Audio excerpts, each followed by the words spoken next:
This should be a fun one. We've got a lot to talk about. So much camera news has been coming out. I've been doing my best to stay on top of all of it, as well as continue shooting interesting things, working. There's a lot going on right now in the camera world, as well as in my personal life. So let's talk about all of it. We're going to be talking about the new Lumix S5 that was officially revealed today. We've talked about some of the leaked specs that have come out beforehand, and a lot of that is 100% accurate, but we've actually got a lot of reviews that went live today that we can discuss. We're going to talk about my experience shooting with the Leica 10-25 micro four thirds lens, why I think that is a pretty awesome lens. We'll get into some photo side-by-side comparisons between that and the Sigma 18-35, because I think that's really where I would see the value in that lens, especially on something like the GH5. The Sigma 18-35 with a speed booster is kind of the go-to for the GH5. I mean, I've even said as much. And so recently I decided to pick up the Leica 10-25 and test that out and see how the two compare. So we'll take a look at that.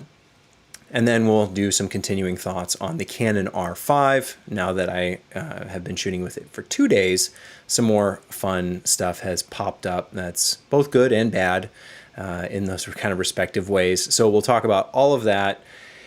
It's going to be a lot. Hopefully I can get through it quickly. I know I tend to ramble and rant and talk long. That's just how information comes out. I can't help it. I like to talk about cameras. I like to dive deep.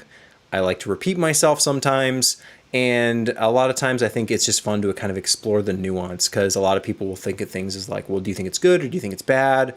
Is it the best camera ever? Is it the worst thing ever? And the answer is always somewhere in between, and usually the answer is it depends, almost always, whether it's like, should I get this lens? Should I buy this camera? Well, it depends. So let's start by talking about the Lumix S5. Today, Panasonic revealed the Lumix S5. We've talked about the Lumix S5 before because a lot of the specs were leaked beforehand, and really all of that stuff is exactly true. The press announcement and all of the reviews that also were released simultaneously. You've got videos from Gerald and Caleb over at DSLR Video Shooter. Max Uriev did stuff. Like, there's so many people who had this camera beforehand who are shooting great footage with it, and photos as well, and they've shared their thoughts. For some reason, I didn't get one. I don't know why everyone on YouTube got a Lumix S5 to talk about, but not me.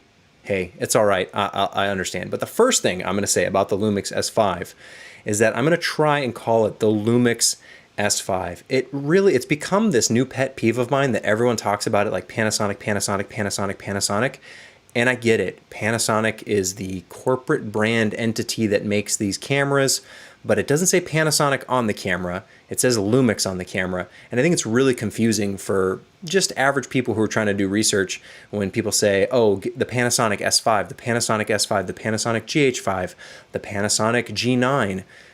These cameras only say Lumix on them, so any regular average person has no idea that Panasonic and Lumix are the same thing. That's something you have to kind of decipher and know, and it's very easy for people to talk about these things as Panasonic when instead I think, the camera says Lumix. So if they're all about the Lumix brand and they want people to care about Lumix, well, hey, I'm going to be the one guy to say Lumix as much as I can. So I'm going to try and say that as we talk about the S5. But let's actually get into it. And do I think this camera, first of all, is this something that I personally would buy?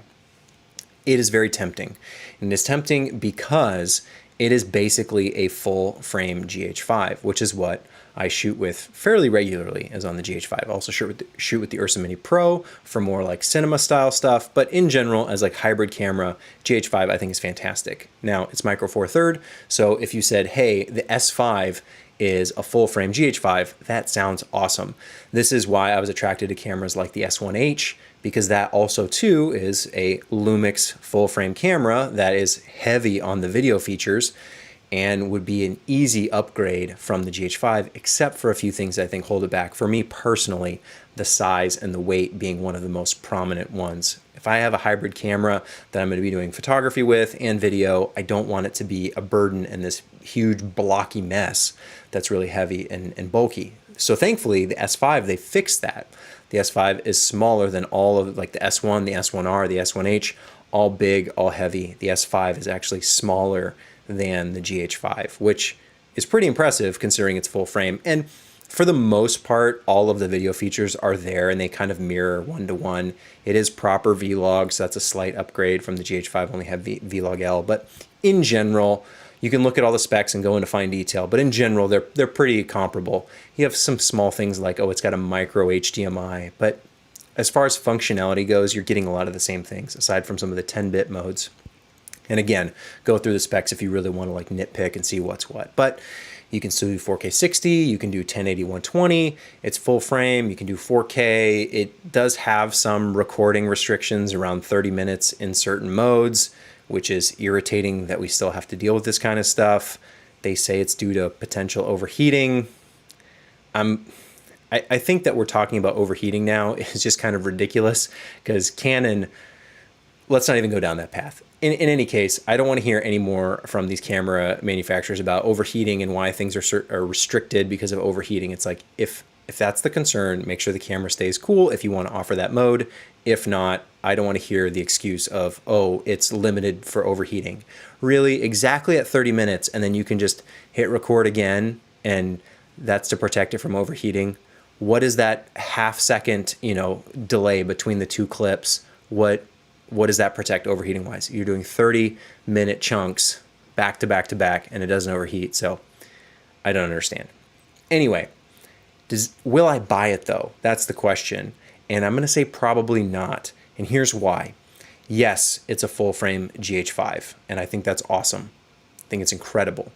However, the GH5 is 3 to 4 years old, and having a full frame camera that feels like you have the same features from 3 to 4 years ago doesn't seem like that significant of an upgrade. You're really just getting the full frame look if you want, but now you're investing in all these new lenses. It's very, very expensive. And so the fact that there's not that much that differentiates it, I know there are a few things. You can do the high res mode where you kind of what the G9 has, where you can do kind of like a quick burst of photos and it'll stack them all together for, greater resolution than what the sensor actually offers. You've got a few other things like the autofocus being better, but it's still the Lumix bad, sometimes pulsing, not sometimes hunting. Although I have seen a few people doing tests with it. So Max Yuriev says, if you are going to get the S5, I will say the autofocus looks to perform better if you're in the crop mode, so APS-C or Super 35, which you have to be in for 4K 60 anyway. So if you want autofocus, it does work better in that mode. And it seems like they have fixed some of the pulsing background issues that I've also seen that kind of showcased online, but it's not nearly up to par with Sony and Canon in terms of autofocus, face detection, eye detection, all that stuff. Perfect tracking, exactly what you would want. So when I see the S5 and I say, okay, this is like a GH5, but like the full frame equivalent of it, but the GH5 feels kind of dated as well. And that's why the S5 doesn't really get me all that excited. It's still $2,000. It's still investing in all these lenses. Although apparently if you pre-order, you can get a free Sigma lens. It's the 45 f2.8, which is probably a good lens. I haven't personally used it myself. It's not the fastest lens, but it's decent and compact and probably lightweight, and it's probably a good lens. I think Sigma makes some pretty good lenses. So there is that. You get the free perk of a free lens if you pre-order the S5, which is kind of a nice way to get people into the system. Just give a good lens away, not the 20 to 60 kit lens that you do have to pay extra for, right? The kit lenses don't come for free with the camera. It costs more for that bundle. So this is truly like, no, a free lens is just included when you buy it, which I think is really nice for any kind of interchangeable lens system to start offering and doing that, just including a lens for free.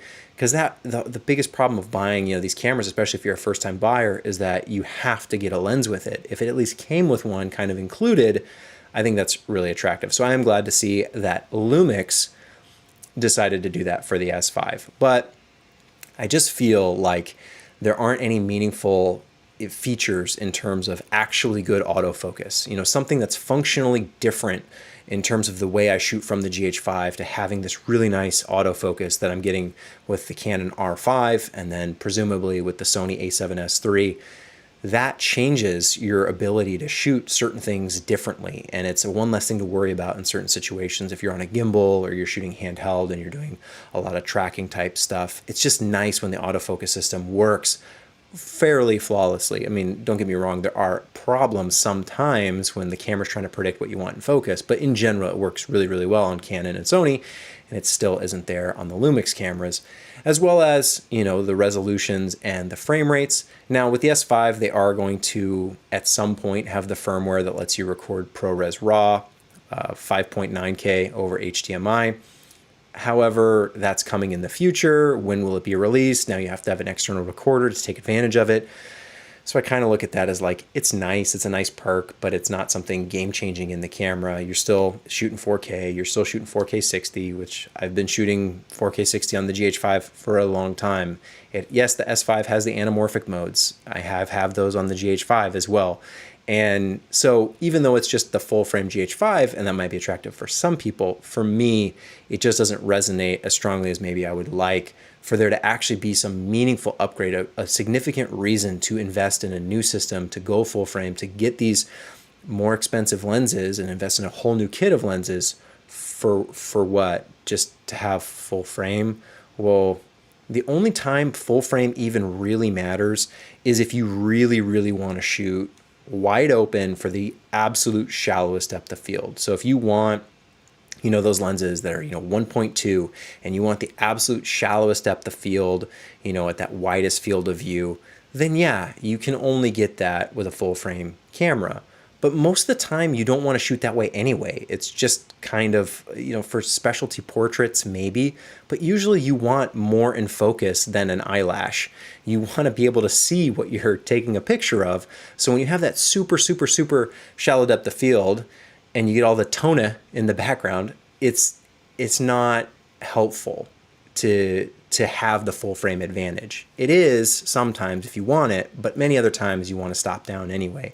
And so having a smaller sensor, maybe not like APS-C, but like something like Micro Four Thirds where it's even smaller, but then you can upgrade it with a speed booster if you want. And don't get me wrong, APS-C is fine as well, like Super 35 is fine. There's no one perfect sensor size. I do like the full frame look and I like being able to take advantage of it, but when it comes with additional features that are valuable as well, like what I'm looking at on the a7S III, where you do have finally on these Sony cameras the flip screen that we've always wanted. And oh, hey, by the way, you can shoot 4K 120 full width, full sensor readout, you know, 10-bit 422 with eye tracking autofocus and with sound. And it's like, oh, hey, this is actually helpful and I can take advantage of this feature that is actually different and distinct from that's something I can't do on the GH5. And you also get the full frame benefits, you know, and plus the low light of the a7S III. So there's a lot there that I think is more of a radical shift in the approach to content and the way you capture footage than just, hey, it's basically a GH5, but it's full frame now. Oh, okay, well, I can get shallow depth of field on a GH5, and if I can do all the same things, like, why does it matter? I suppose it's a good entry point for someone right now if you wanted to invest in the Lumix cameras, you think the L mount, you like the lenses for whatever reason, or you really like the Lumix cameras because of what they offer, because they do have a lot of nice features in terms of just making it easy to shoot both photo and video. That's one thing that on the Canon cameras, I always feel like the video features and just the ability to shoot video is kind of clunky and awkward. I'm experiencing that a lot on the R5. And right now it's just not as enjoyable as shooting video with like something like a GH5, and all the features I want are right there at my fingertips. It's easy, it's intuitive. I can make adjustments on the fly to things that I'm constantly changing when I'm shooting video, where the Canon just feels more sluggish and not as well thought out from a user experience or user interface. So I will say my final thoughts on the Lumix S5 is that it looks decent. I'm glad that it is smaller. I'm glad that it's lightweight. I think one of the biggest obstacles, and it seems kind of nitpicky, it seems silly, but the S1, the S1H, them just being bigger and heavier than basically everything else isn't a pro, and if from my perspective, it's a con. It's not a good thing, it's a bad thing. these cameras have a decent size. They can be too small. I don't want the tiny little toy camera either. I want something that feels like it should fit in your hands. And granted, people have all different shapes and sizes of hands as well, so it's never universal, it's never perfect. But there's something about that size of the GH5 or the R5 or the A7S III now, right? Sony's gotten their cameras bigger. Lumix, they've taken these cameras and it's like they made them bigger, and then people didn't really like that, so they've shrunk it back down for the S5, and now it's smaller. So I do really like that. I like that you have the option now to have something that basically is a GH5 that is full frame for the people who really want that. But for me personally, it's just not doing enough in terms of functionality, in terms of features that I would be taking advantage of. I would be trading one camera for another that, yes, will perform better in low light. Yes, will have, certain full frame advantages, but there's not really anything meaningful there from my perspective that's going to radically change how I shoot. I'm still going to have basically the same resolutions and codecs and formats and all that stuff. And I would get some more dynamic range. The images probably are a little bit nicer on the S5 compared to the GH5. It is a newer camera, but again, there's not a function there that's meaningful than different to how I shoot, like the eye tracking autofocus, which is from what I think, people kind of write it off and say, oh, you don't need autofocus, manual focus is professional anyway, and who needs it? And then other people just really love it. And I think it actually unlocks a lot of new ways to shoot video in the same way that autofocus for photography changes the way you're able to capture photos. You can move so much faster and do a lot more variety than we were constantly manually focusing for photos. And then the same is true for video. You have a lot more maneuverability. And if you're not expecting, every single pixel to be exactly perfect and in focus, which you would need a focus puller for anyway, and then at that level, you're beyond just the single hybrid shooter style anyway, it makes a big difference for me personally in how I shoot. And so that not being there on the S5, at least in a meaningful way, and not having higher frame rates in 4K, it feels like it's not quite enough. There's a few other things that people have nitpicked in terms of the viewfinder being, lower resolution. I don't use a viewfinder all that often when I'm shooting. I only do if I'm, it's like direct sun and I can't see the LCD screen, so then I'll look through the viewfinder. And in that kind of moment, I'm fine with it being kind of degraded. But the Sony A7S III has a great viewfinder. So at least that's what I hear, what they say on the internet. So, because again, I haven't used that camera. But it is more expensive. So, for $1,500 more, there's the A7S III. But then you get all of Sony's lenses, all the lenses that are made for E-mount, which there's a lot more options there. And you have something that's been refined and fine-tuned over Sony's, they've been doing the full-frame mirrorless stuff the longest, so they kind of have this expertise dialed in and all of these functions, and they finally fixed some of the ergonomics and handling issues that they had. So it is more expensive, but I really think when you're spending $2,000 or $3,500 or $4,000 on a camera, a lot of times you should, I would say it's worth it if it's going to be meaningful to spend a little bit more if the camera's going to last you longer, rather than just going with the cheapest thing that works. There are times where having something like a Canon RP, the cheapest full frame camera, at least, modern one that I'm aware of, yeah, that can be helpful in certain situations, but there's so many restrictions, so many limitations that you'll easily grow out of it. And I think you really should be buying, if you're spending this kind of money, thousands of dollars on cameras and plus lenses and all the accessories that go along with it, you really need to find something that's going to suit your needs, as well as something that you can kind of grow into and that can grow with you, rather than immediately hitting the threshold of, okay, this does everything I'm already taking advantage of, with the GH5. So there's not a lot for me to grow into, not a lot that's going to expand my capabilities as a content creator. So that's why I look at it as kind of like it's not quite right for me. It could have been cool if the autofocus, maybe if they had figured it out and gotten it better. But at this point, I think the technology just is what it is. And these Lumix cameras, unless they change that, unless they radically shift away from their autofocus system, these firmware updates are only marginal improvements, and they're not the radical transformations we're seeing from these other companies where it's really, really fine-tuned and really just working well. So That's not to say it's a bad camera. That's not to say don't buy it. It's just not right for me as someone who has a GH5, and I just don't feel like there's enough there to not only just, you know, if it was, but it's not even a GH6. That's really probably what I'm more excited for, is the potential of a GH6 and some meaningful upgrade to the tech, to the hardware, to the capabilities of the camera, rather than just kind of a sidestep to, yes, it's a larger sensor, but there's a whole new set of glass that's involved with that. And then none of my micro four third lenses work. None of my, you know, super 35 lenses work unless you're shooting in crop mode. But then again, why are you getting the full frame camera? So it's a big shift, and I wish there were more there in the S5 that were more attractive. That's my current thoughts on it, but I'm going to pop over the chat, see how everyone's doing. And welcome, hello, good evening, good morning, wherever you're at. Let's see, RT365 says Panasonic had one job and one job only, and it was called autofocus, and they miserably failed to do it. So the autofocus thing is interesting because Max Yuriev, his tests do show that the crop mode on the Lumix S5, the autofocus does work better in those modes. That is probably the mode I would be using autofocus in anyway, shooting 4K 60 for that type of, you know, B-roll, gimbal type footage. So that's where I imagine I'd want autofocus, but it's crop mode. You can't rely on it in the full width modes.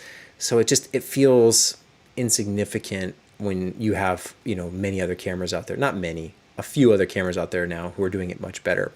So yeah, it was kind of their one thing. Lumix, Panasonic, whoever you have to work on this stuff, they have to know. I mean, the GH5 was almost flawless aside from the autofocus, and they knew that 3 or 4 years ago. So they keep working on these firmware improvements to their autofocus system and their algorithm, but the base hardware technology is not working as well as phase detect, and supposedly they have this time of flight system that's supposedly coming at some point. And granted, it probably wouldn't make a debut on the S5. I've got my fingers crossed and hoping that they're going to debut it with a GH6. Because that, if it actually works and it's flawless, and they increase the resolution and the frame rates, dynamic range, getting proper vlog maybe, that would be everything the GH6 needs to be. And that should be the showcase for their new autofocus system. I didn't expect it in the S5. It wasn't in the leaked press stuff. It was just, you know, the depth from defocus stuff that we've seen time and time again, but it's new and improved, which is what they're always going to say in the marketing materials. So fingers crossed that GH6, they said they're working on something in the GH line, and the GH6, it has to just check a few boxes. Brand new autofocus system, dual ISO, increase the resolution, you know, to 6K, something like that would be fine. Do 6K 60. If they do 6K 60 in the GH6, that might be an ominous 666. Maybe that's a bad sign, but let's just go. GH6 does 6K, 60 frames a second on the GH6, new autofocus system, better dynamic range, even higher frame rates in, you know, maybe 4K 120, because that they got to compete with Sony now, and then they're doing, you know, 1080, 240 or something like that, and it works and it's great and it's fantastic. That's what needs to be there. Autofocus, dual ISO, increase performance in terms of resolution and frame rates. And I think other than that, improved IBIS, sure. You know, if they do the built-in NDs, that would just be mind-blowing. I don't think they will, but if they could, like a built-in electronic ND would be incredible. And then just maybe better compatibility with, you know, other, when you're mounting different lenses. So like better Canon adapter, or, you know, if you have EF lenses and you want to adapt them to Micro Four Thirds, just better communication there. So that kind of autofocus works well. That's one of the limitations of using things like the Metabone Speed Booster, is that those, you know, kind of full frame lenses don't always work quite right. You know, they're not native. So if they can fine tune some of that stuff, but that's not radical, you know, and they've had 3, 4, or 5 years that they've had to work on that. Now, who knows when it's finally coming out. So I hope they know, and I hope they're putting their effort into it, because it's not there on the S5. The S5 is fine, and I'm sure it's good for some people. If I had an S1, I'd probably sell it and get an S5 just for the lighter weight. If I had an S1H I don't know that I would sell that because it's really nice in terms of a video cinema camera. So if that's something that you need, that would be the S1H. But the S5 is just that nice GH5 hybrid that does it all. But the GH5 did that 3 or 4 years ago. So now it's just like, it's full frame. So there's some slight benefits there, but you look at the competition and it's just not enough.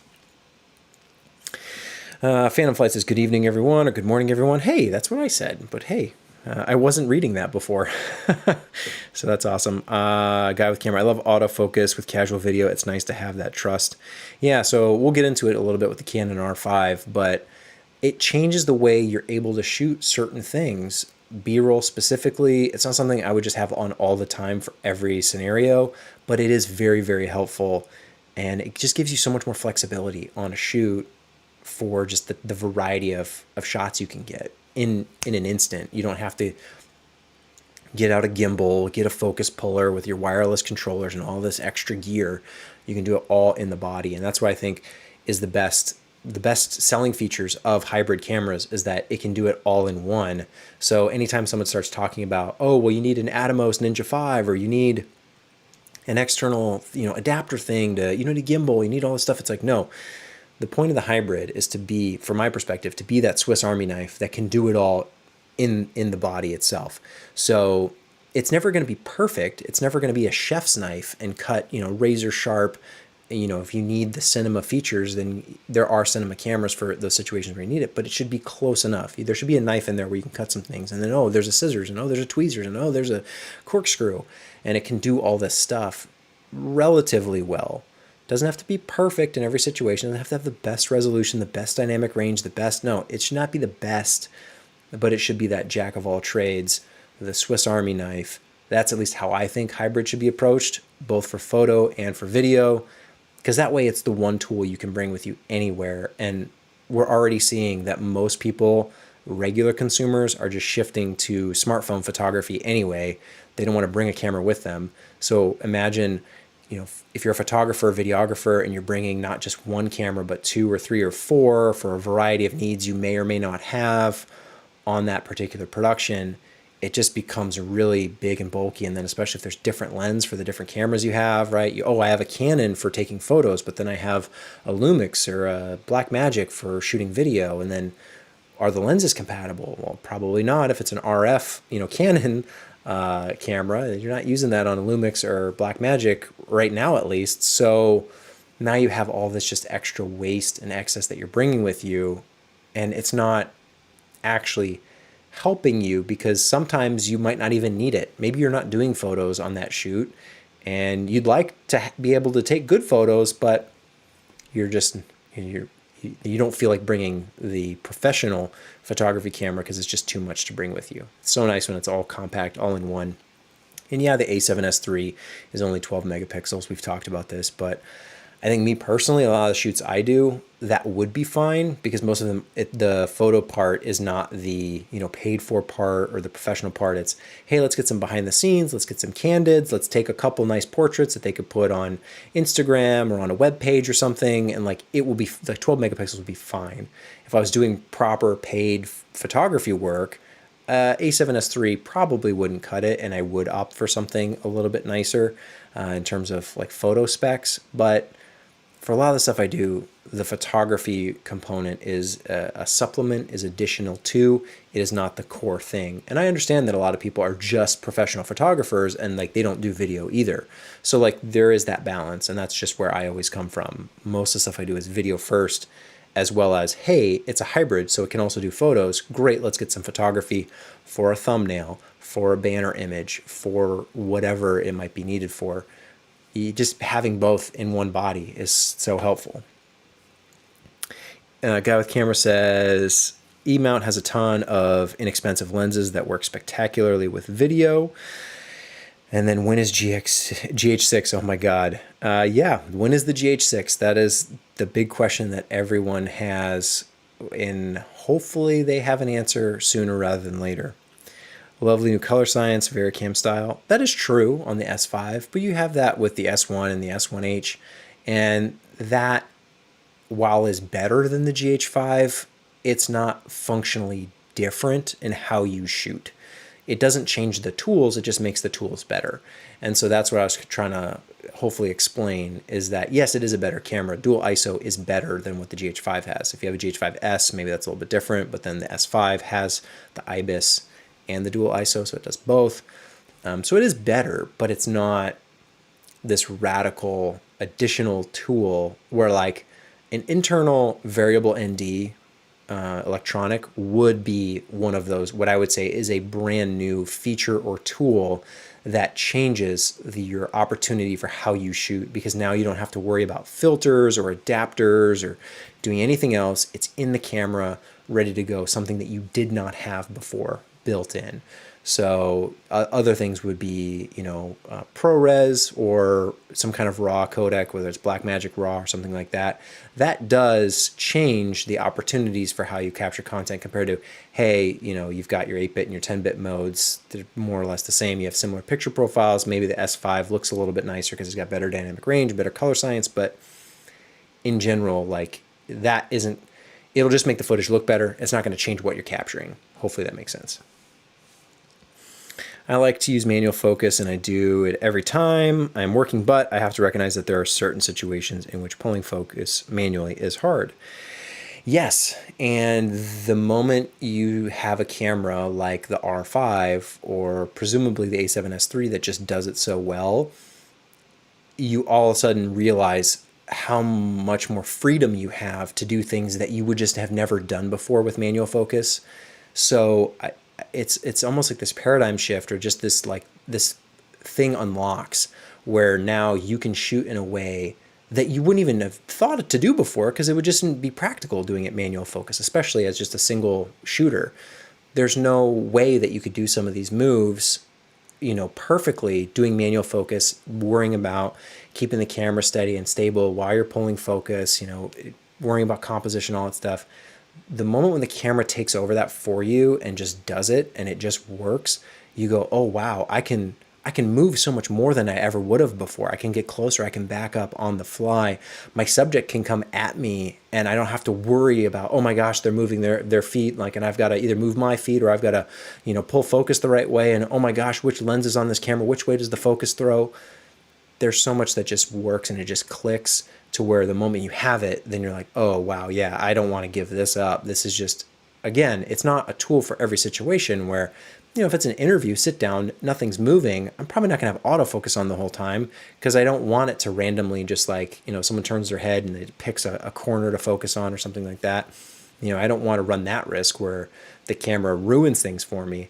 But in those moments where the camera's on a gimbal or you're doing stuff handheld and you just want to be able to move and push back, and it changes the way you're able to shoot in very meaningful ways when it comes to video, to where you can get just more dynamic, interesting shots, especially now that these cameras have the stabilization built in that also works relatively well. So it just, and you can do 4K 120 on the A7S III. So you can do these beautiful slow-mo moving shots with almost perfect autofocus that, to do that manually with something else that's 4K 60 and maybe it doesn't have IBIS, like if you had like the GH5S, let's say, and you have no IBIS, the autofocus isn't great, and you can't shoot, you can only shoot 4K 60 or 1080 120, let's say. Like, that's a big shift in the type of content you're able to capture, not just in the better dynamic range, it looks a little bit better. Yeah, we all want things to look better, but I also want the tools to change as well, to make my life easier and just give me more flexibility in a variety of situations. The moment you just need accurate autofocus when bride is walking down the aisle. That for me is the test. Oh yeah, absolutely. If you can set up a camera and get that shot, from behind the altar or wherever it's at, and the bride's walking down the aisle and that camera's there, and maybe it's only yourself, right? Because a lot of weddings, they're not huge camera crews of 5 videographers. It's usually 1 or 2 people. If you can set these cameras up stationary and tracking, and then as well as have your own that you're hand holding and tracking as well, it just gives you so much more freedom to just trust and rely on the camera to do its job. In the same way that many photographers are, they're shooting autofocus because they don't have time to manual focus every single shot. They're trusting that the camera is going to do its thing. And yeah, maybe 1 out of every, 10 or 20 photos, or 1 out of 50 photos are out of focus, but they understand that, hey, that's the sacrifice. It's never going to be perfect.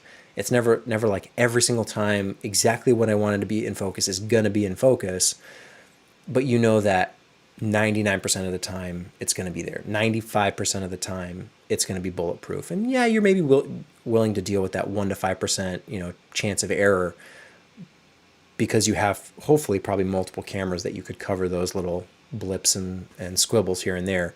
So I just think it just changes what you're able to do in such a meaningful way. If they fix their autofocus system, they could run away with the market, but they're stubborn. The pros in the market keep asking for this feature to be fixed. Yeah, I don't know if it's stubborn. I don't know if it's just takes a long time for them to change what they're doing. People have theorized that phase detect, because it's kind of an on-sensor thing, that the Sony sensors that get used in some of these cameras, like Sony won't give it to Panasonic or Lumix. Sorry, they can't use phase detect because it would just be too beneficial to the competition. I have no idea what all the behind the scenes stuff is, but I got to imagine that the people who make the Lumix cameras know that it's an issue, and I sure hope that they're actually working on changing it. And if they don't, they'll lose. They will. Theoretically, if you work for a corporation, like the people at Panasonic or as part of the Lumix camera team, there could be people behind the scenes saying things like, well, we don't want to invest in this new technology. It's going to be too expensive. And we don't know that we'll still be making cameras in 5 years. So let's not even worry about it, right? Because you see what's happening with Olympus, and you see what's happened with other camera companies. Like some of them dissolve, some of them go away. They stop making cameras. Samsung stopped making cameras. So these things are possible, and I'm sure there are conversations that happen of we don't want to invest in anything new because we're just going to coast and ride it out until we hit our sunset. So if they don't change the DFD system, it will seal their fate though. So that might be the forecast, the projection. Hey, we'll never make it, so why even bother? But by making that decision, you seal that fate, because if they don't change it, they will be sunset. They will be gone. People won't accept this kind of DFD system, and everyone will go to Sony, and no one will be there for a GH6 or a GH7 or whatever they have lined up next. I really hope that they're invested in their cameras and in their system. It seems to be, with things like going full frame with the S1 and now the S5. I hope it's not just a flash in the pan, and I hope that they're actually invested in this thing long term, because they do make some of the best cameras for hybrid shooters, like bar none. Like the Canon doesn't cater to videographers at all.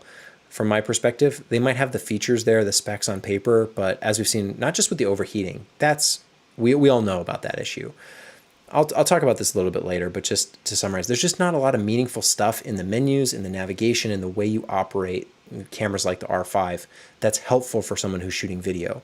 It's great and it's very familiar and it's fluid and it's easy for photography, but they don't do, the nice things that the Lumix cameras do in terms of making features easy to use that are right there at your fingertips, and fast and fluid in a video setting where you need to change white balance in the middle of a shot while you're recording.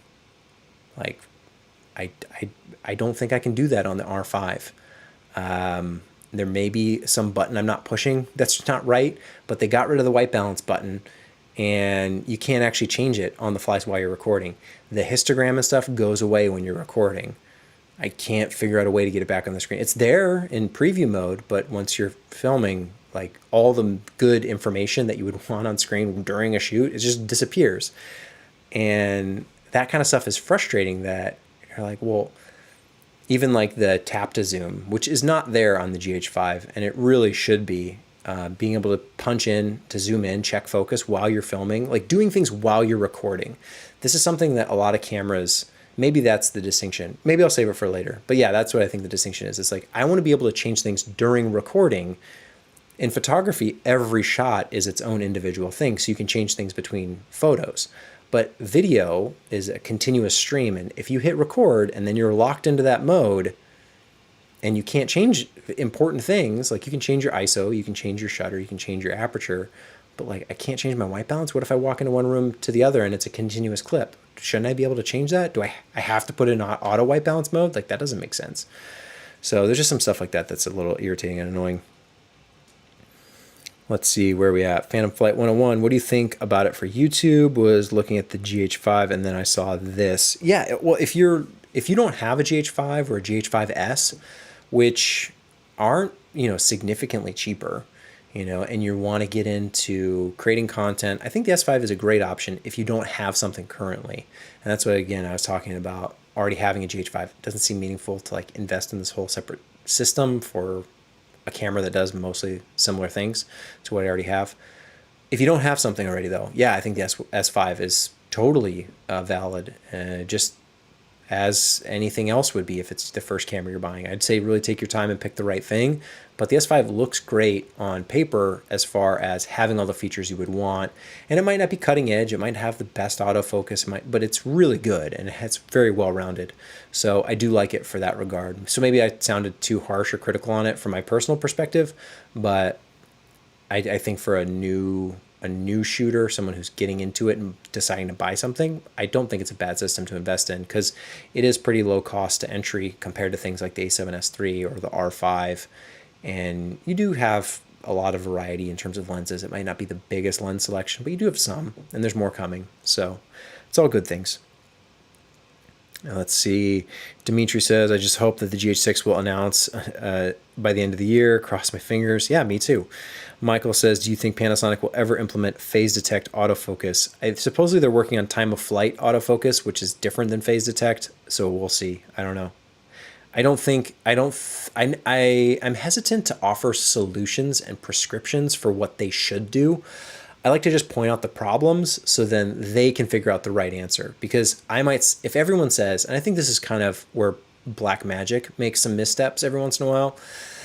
Blackmagic on their Video Assist, when it first came out, it was powered by LPE6 batteries, which makes sense because a lot of people say, hey, I've got all these Canon LPE6 batteries around. It'd be great if I had an external monitor recorder that ran off of those batteries. Can you make one? I'm sure this happened in some focus group at some point, or someone had the idea or gave them that feedback. And they said, yeah, like, oh, that's great. Yeah, like we can totally use Canon LPE6 batteries for our monitor, which sounds great because everyone has a bunch of them. However, they didn't power the monitor all that long. And so it became this more of a problem than a solution. I would rather have a proper camcorder style battery because the LPE6 batteries are the one shape, are the one size. They don't make bigger ones because like they only fit into the 5D, or at the time that's what it was.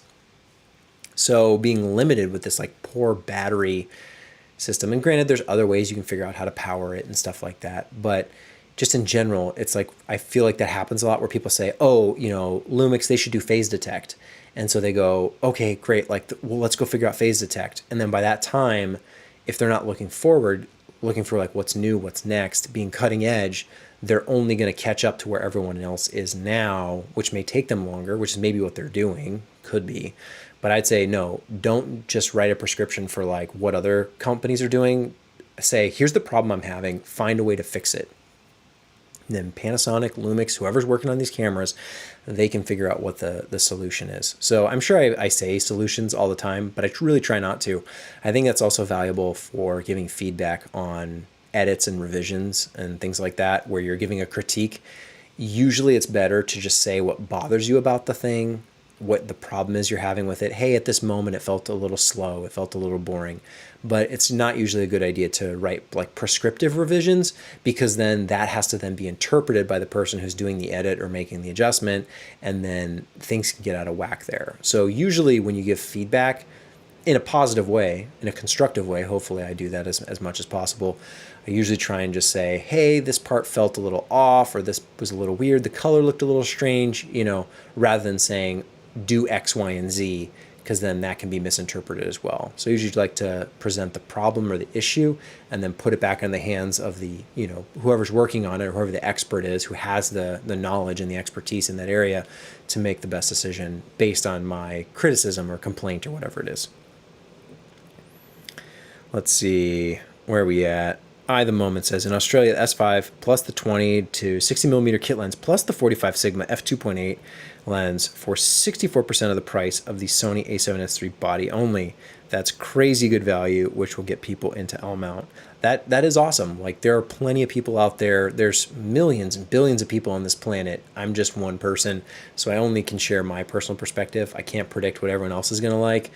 I am sure the S5 will sell, and I'm sure people will buy it. But for me personally, I just want to talk about the reasons where I'm probably not going to get it. Basil Mortal, I think 8-bit is unlimited. That is true. Yeah, it's the 10-bit modes on the S5 that are limited. What if you have a GH4? If you have a GH4, I think the S5 is probably a better upgrade.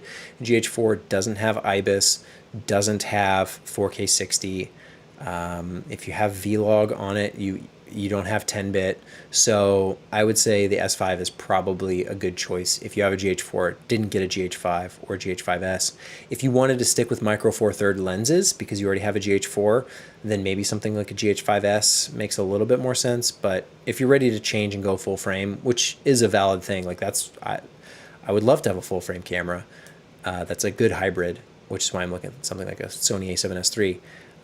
But I really wish the S5 had more of those features, more benefits, because I really like the way the cameras are designed from that user experience. It's something I always find lacking on Sony and Canon, and the Lumix cameras just seem to get it and having the features you want that are there.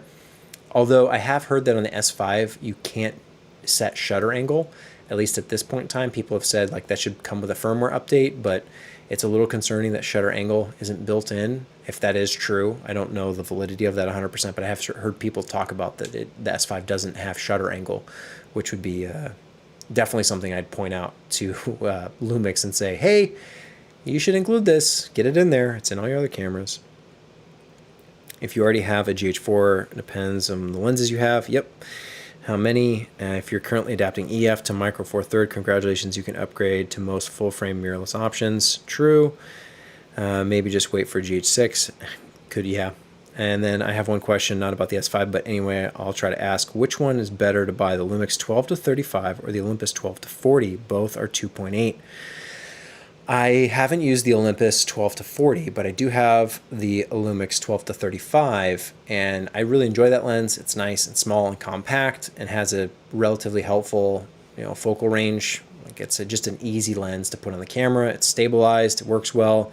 As far as the differences between the two, I'm sure there are plenty of people out there who have done photo comparisons of which one's better, and if they're one's bigger or weighs more, like, I don't know, because I haven't used the Olympus one.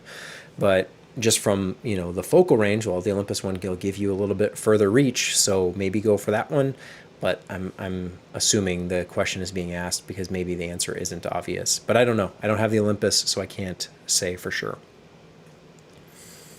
Adapting is a pain, and the native generally has its advantages. Yeah, although on the R5, which maybe we'll just get to that next. Or I don't know. No, let's talk. Next, we're going to talk about the 10 to 25.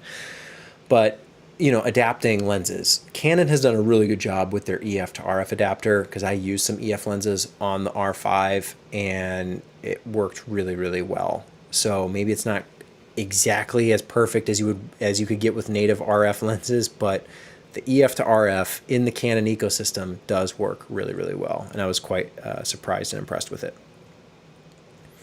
The Lumix has the stabilization and the warmer tone. Olympus is a very pleasant skin tone.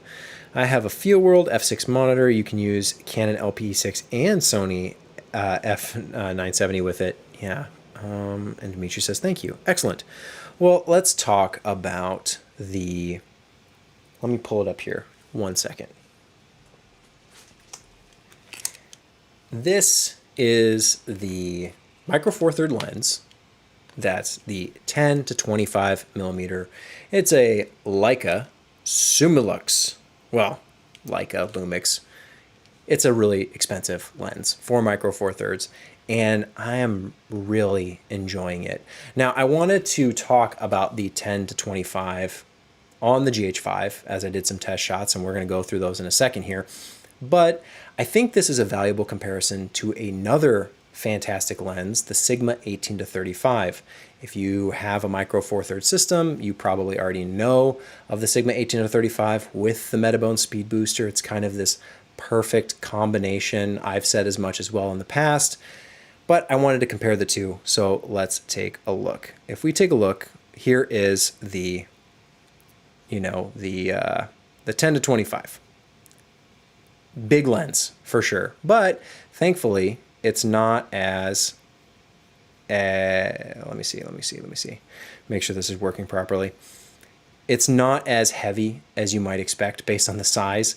It is actually lighter than the Sigma 18-35, which is here. They're side by side.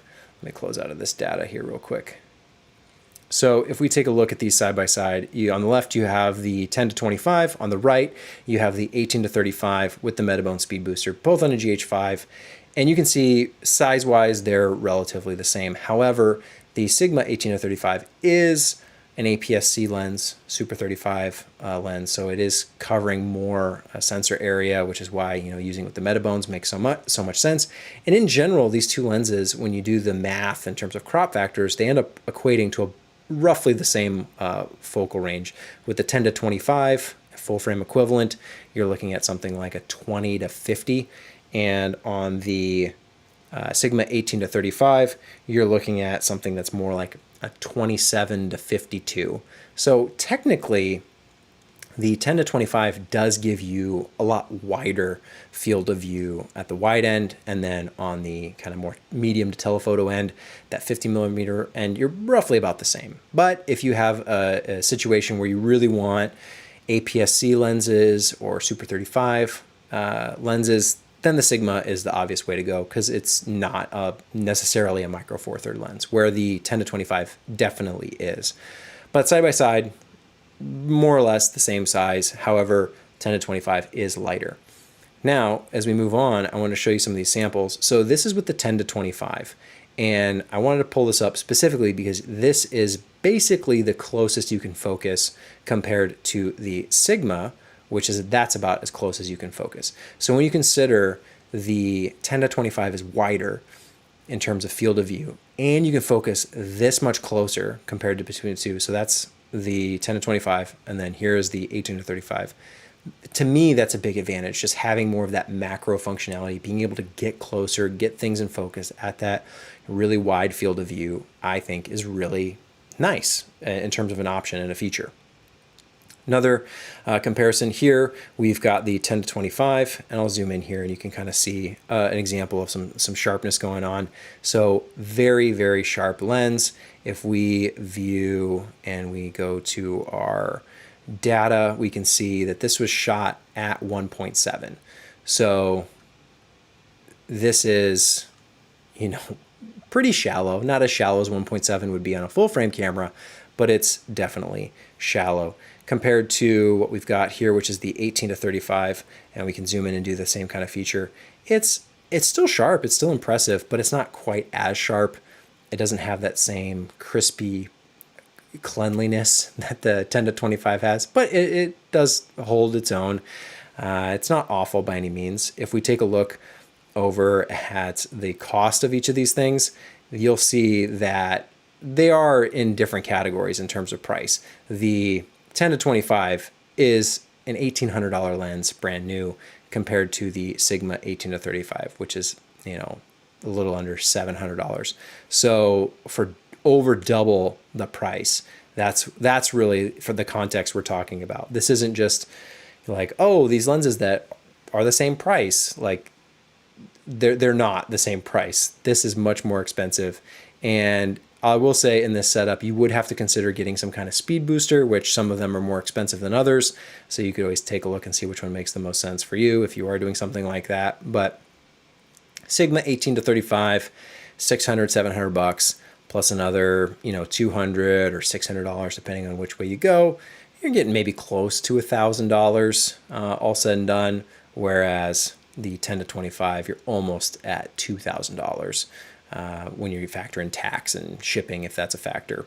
So not not apples to apples. We're kind of comparing apples to oranges here a little bit, but hopefully that sheds a little bit of light on the Sigma 18-35 and how well it performs compared to something that is much more expensive, but also maybe why you would want to go the more expensive route if you are a Micro Four Thirds shooter. Let's get back to some images. So we looked at these again, just to kind of reiterate that close focus I think is a really helpful feature to have, as well as just that field of view, having that 10 millimeters on Micro Four Thirds being kind of that 20 millimeter, which I think is a really nice look for full frame compared to the 18-35, which is not quite there. Again, you're looking at more like a 27 millimeter lens in terms of the full frame equivalent. So not as wide, not as versatile in certain situations. If you're vlogging or you want those really wide shots, it's just nice to have. So we can look here at some more samples. These aren't all that interesting. They're more or less kind of the same in this setup, but you'll see some differences here in a minute. So this is that 10-25, the Leica lens, and you can see the sharpness there on what's in focus versus the 18-35, which in this situation, they're relatively the same. The Leica is sharper, but only slightly. Here's a picture I took of my son, and this is with the Leica 10-25. And if we zoom in here, you can really see all that beautiful, crisp detail on, eyelashes. And this is, again, at a 1.8. So wide open, essentially. It is a 1.7, but shot at 1.8. Like, that's really sharp. And I think that's spectacular detail for this lens and for Micro Four Third, which is something we will talk about in a second as to why some of these lenses, like why it might be a good idea to spend a little bit more on a decent lens. So here we have, you can see this was taken with the Leica 10-25. If we zoom in, do a similar kind of thing, you can see the resolution here. And I shot this at basically that 25 millimeter focal length. So kind of that 50 millimeter full frame equivalent. So that's kind of the imagery you're getting. You're not getting those like long telephotos that are a little bit nicer for portraits, but you're getting something that's mid-range and not awkward and super wide. So we can see the resolution and the detail here on the eye, because obviously that's what we want in focus. And it looks really nice. Lots of resolution, lots of detail here. Now we'll do another, basically the same shot, same settings, just with the Sigma 18-35 with the speed booster. And if we zoom in and do a similar comparison, you can see the detail. Not quite there, not quite as sharp, a little bit blurrier, but also half the price in terms of the lens. So why I wanted to show this was because the 10-25 is definitely sharper and resolving more detail. And that's something to keep in mind. Just because a camera is 18 megapixels or 20 megapixels or 45 megapixels, the lens you use on it is almost always more important than the megapixels. The megapixels are you can give you, more ability to zoom in and to crop and to reframe and not lose resolution in the process, but the lens itself is what's going to give you the resolution in the first place, which is why if you're really worried about it, the Sigma 18-35 in this scenario just isn't giving you that resolving power that the Leica is. Hopefully you can see that and it works in the side-by-side comparison. Now, for illustration purposes, here's another. This is my other son, and we can zoom in, and this is the Sigma here. You can see all shot at a 1.8 at 25 millimeter focal length. And if we zoom in, you can see the eyelashes are sharp.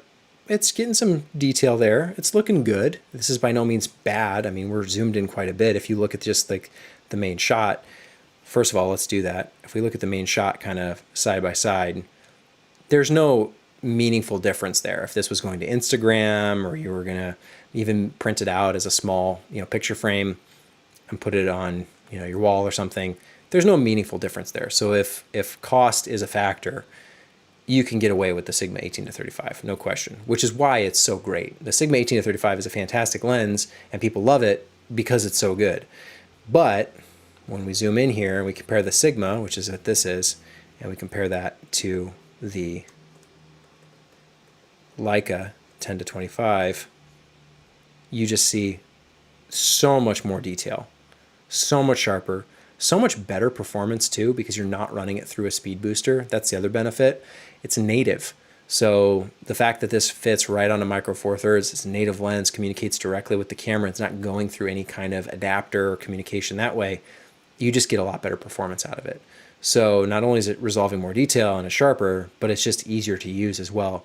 And if we consider the fact that they're about the same size, although the 10 to 25 is lighter, the only reason not to get it is the price, which I think is, you know, something that's not a concern, right? If you only have budget for, you know, the Sigma and, you know, you're barely getting by with the Metabones, like, it's a great combination. Don't get me wrong. It's not bad by any means, but in terms of pure performance and flexibility, in terms of getting the widest field of view, not the widest, you could shoot with something like the 7 to 14, or you can get wider Micro Four Thirds lenses, but just having that wide end, the kind of 20 millimeter full frame equivalent in a nice zoom that's super sharp, and you can zoom in to basically a 50 millimeter, you know, equivalent. To me, that is awesome and spectacular, and much better than the new Lumix, you know, 20 to 60 that they have, that has the variable aperture that changes as you zoom in. It's not the fastest lens. It's granted, it's full frame and it is different and it's a lot cheaper. But when I saw the deal on that I got this lens for, because I bought it used, but only like I didn't pay full price for it, so I got it cheaper. That's the thing. Look for deals. Look for people selling this, you know, used, slightly used. See if you can find a good deal on it, because it's a beautiful, fantastic lens. And hopefully you can see, you know, side by side, they're basically the same. And I've been shooting with the 18 to 35 forever, very comfortable with that lens. But now seeing just the one is, it's just staggering. And again, to reiterate, it's really important to have good lenses. They feel really expensive, you know, but if it's worth it, like, that's going to give you the resolving detail and the actual resolution. The camera could be 50 megapixels, and if you don't have a good lens on it, it does not matter, because the details just aren't there.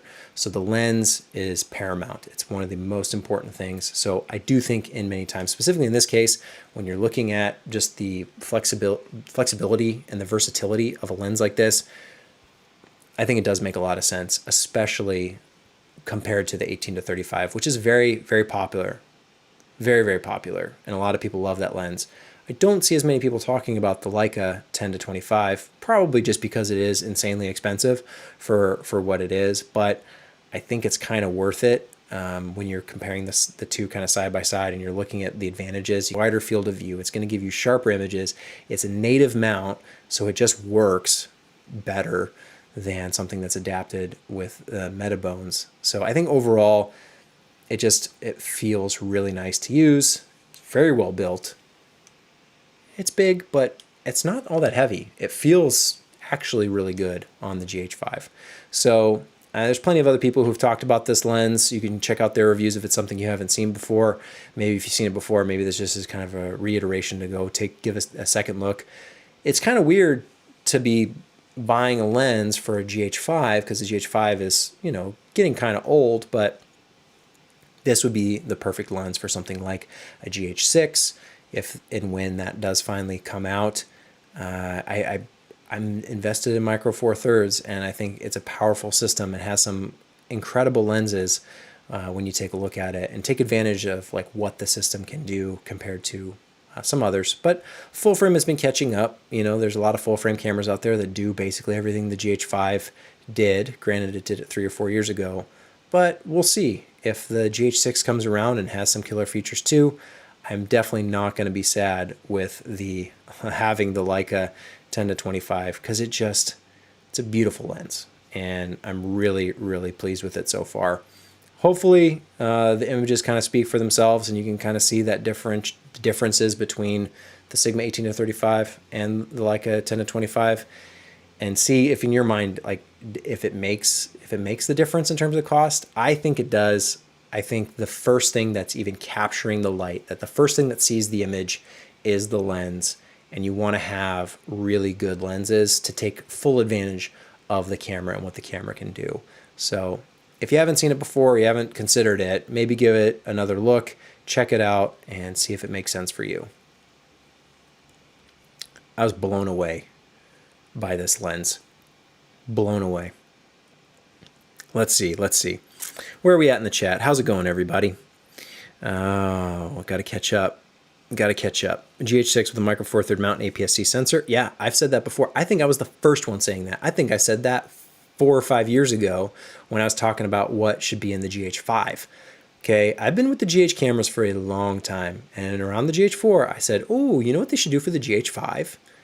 They should go bigger sensor. And then shooting with the JVC LS300, that is a micro four third mount with a Super 35 sensor. So I've shot with that camera, I did a review of it years ago. Makes perfect sense. That's what they should do. Will they do it? Who knows? But I think it'd be a smart move. Certainly. Let's see. Where are we at? I bought the 18-35 twice and sold it twice. I found it to be very sharp and pristine, but devoid of any real character.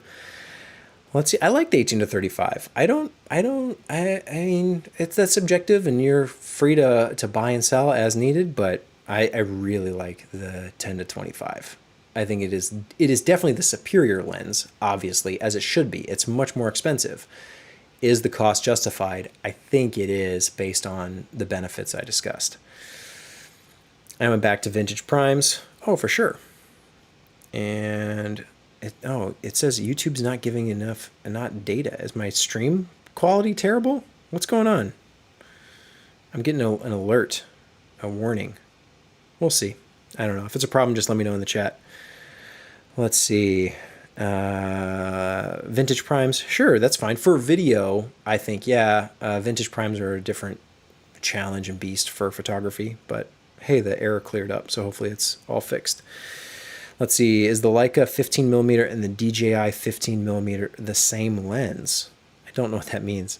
Friends don't let friends adapt. The Leica all day. Absolutely.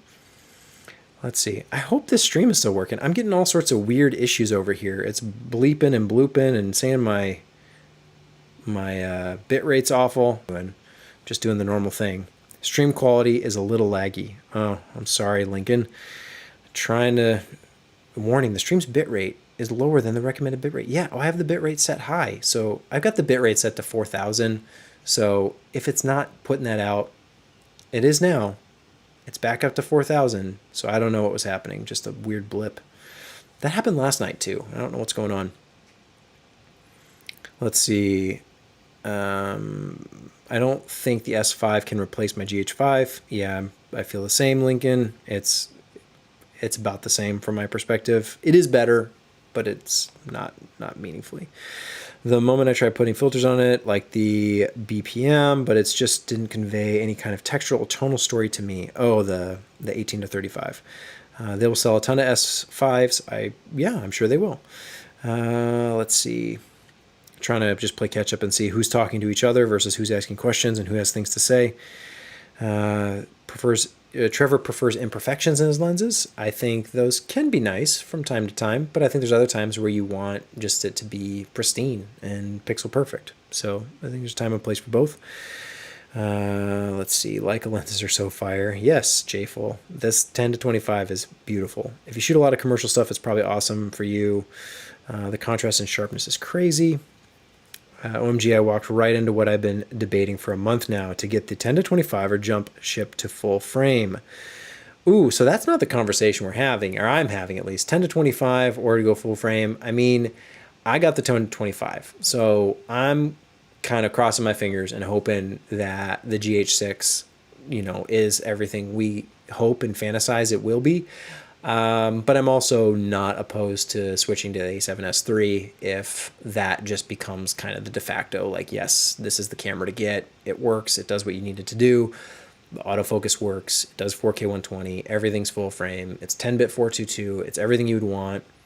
I have to try it first, but in the meantime, that's why I got the 10-25, because looking at it, I was just like, this looks like it could be a lot better than my current setup with the Sigma 18-35 and the Metabones, and now I think it's basically going to be on the GH5 all the time. I don't think it'll ever come off unless I need to do telephoto work, but for that kind of wide to mid range, 10 to 25 is such a helpful focal range, and the fact that it's so fast and so sharp is incredible. Let's see where we at. The 10 full frame. It's really expensive for micro four thirds. If you want very high sharpness, a full frame with a cheap 35 can easily match or beat the PL. The winning factor is the amazing focal range, unlike anything. Yeah, I like that it's basically a 20 millimeter full frame equivalent without the crazy super shallow depth of field that you'll get with like Sony has the 20 mil 1.8, but it's just a prime, so you can't zoom.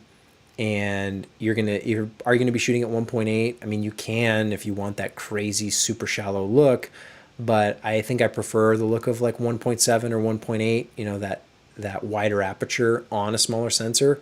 I think that, you know, what equivalent would that be? It's more like, it's like a 3.5 or something, you know, somewhere in between 2.8 and f4 on full frame. Like that is usually where I shoot most of the time anyway, because I like some stuff in focus, not this like crazy super shallow depth of field. I like to see what I'm taking pictures of, so I do find it nice and pleasing all in one. But I will say it is overpriced, so that's why I said if you can find it used, you can get a good deal on it somewhere, I would definitely recommend it in that situation. If what you're looking at in terms of the Sigma 18 to 35 with a speed booster of some kind is going to get you close to maybe 800, 900, depending. Let's see.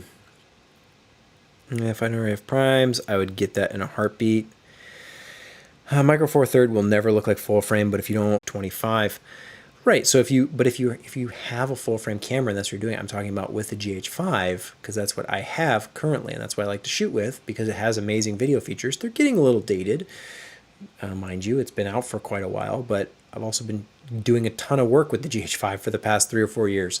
So if the GH6 can deliver another 3 or 4 years of the same level of output for a camera that'll probably be under $2,000, at least it should be, and I can use all the lenses, all the equipment, everything that I have currently for the GH5, like I wouldn't want to trade that away, because the GH5 and the GH4 before it, like, just were so valuable. Even back to the GH1, it's always that, like, at that time, you know, people will go with Canon or Sony or whatever, but then like what the GH cameras offer, even though it's Micro Four Third, the features and the ability to use the tool to its maximum potential, I think just gives you so much more flexibility and freedom, aside now from what we're talking about with autofocus. So if you could get more detail, you know, yeah, on a full frame camera with a full frame lens, for sure, fine, go nuts. But for the people who have a Micro Four Third camera, and they've probably heard of the Sigma 18 to 35, and they've heard of speed boosters, and they know that whole setup. I mean, almost everyone who has a GH5 probably has that setup. Those are the people that I think should consider looking at something like the 10 to 25. Even though it looks really expensive, I do think it has value. A great lens will make the camera. I'll have to see if I can get one to test it out. Yeah, that's what I always recommend. Test it. Try it before you buy. See how it looks. See how it feels. All right, let's see. Streams, the lag. Frames are dropping. Yes, you in and out of lag. Probably congestion. Bigger sensor makes a huge difference. I have the 10 to 25 for video. Great lens, but easily exceeded by most, if not all, my full frame lenses. So, full frame lenses on it. I mean, it depends. But if you have to do the speed booster situation, like, I don't know. Like, I'd have to compare it and see and test.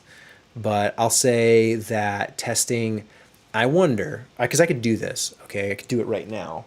I could test the GH5, well, not right now, but like while I have the Canon R5. I could test the Canon R5 with the 24 to 70 f2.8 and compare that to the GH5 with the 10 to 25 and let you know which one's sharper. I have a feeling the 10 to 25 is sharper, just based on my initial tests with the R5 and the 24 to 70, but I'll definitely put them side by side and let you know how they perform. Let's see. Okay, in and out of lag. Yep. Which full frame bodies are you shooting with? Who? A9 versus A7 III. Okay. I know you're talking about Panasonic, but what do you think about the Ursa Mini G1 versus the G2? I wasn't talking about Panasonic. I was talking about Lumix. No, of course I'm talking about Panasonic. But again, if you weren't here for the beginning of the stream, everyone calls it Panasonic. Panasonic S5, the Panasonic S5. Panasonic just released the S5. And it's like, they put Lumix on the camera. If they want anyone to know what the camera is when they go to Best Buy or they go to the store and they want to buy a camera, none of them say Panasonic. So if everyone talks about Panasonic, regular people who hear this stuff of like, which camera should I get? Oh, get the Panasonic S5. And they go, okay, great. And they go look for it. They're like, oh, they don't sell Panasonics at my store. They only had Lumix. Oh, no, that is what it is. It's just, I don't know why this stuff needs to be translated. Why don't they just speak clearly and either put Panasonic on the camera? You could do that. And people say, well, Panasonic doesn't fit. It's too big of a word. That's fine. Then go all in on Lumix. If you like the Lumix brand and you like the branding, give it its own website and actually talk as if you're from Lumix. Don't have Panasonic doing all these press conferences and Panasonic this and Panasonic that. And look at the Panasonic website and order from Panasonic. And it's probably even on the Amazon pages. It says Panasonic. But I don't think it says Panasonic anywhere on this lens. It says Leica, but it doesn't say Panasonic. It doesn't say Lumix either, for that matter. But it's confusing. And they either need to go all in on Lumix and put that at the forefront, if that's what they want to call it, or ditch Lumix and just put Panasonic on the top. They pick your choice. Maybe there's a third option that I'm not considering. But the current approach is why I think these cameras and the branding suffers, because it is inherently confusing the way they market this stuff. But I've already done that video, so we don't need to rehash all that. Let's see. Is the micro HDMI port a new trend for cameras designed in 2020? I think it's just the size and nature of the S5.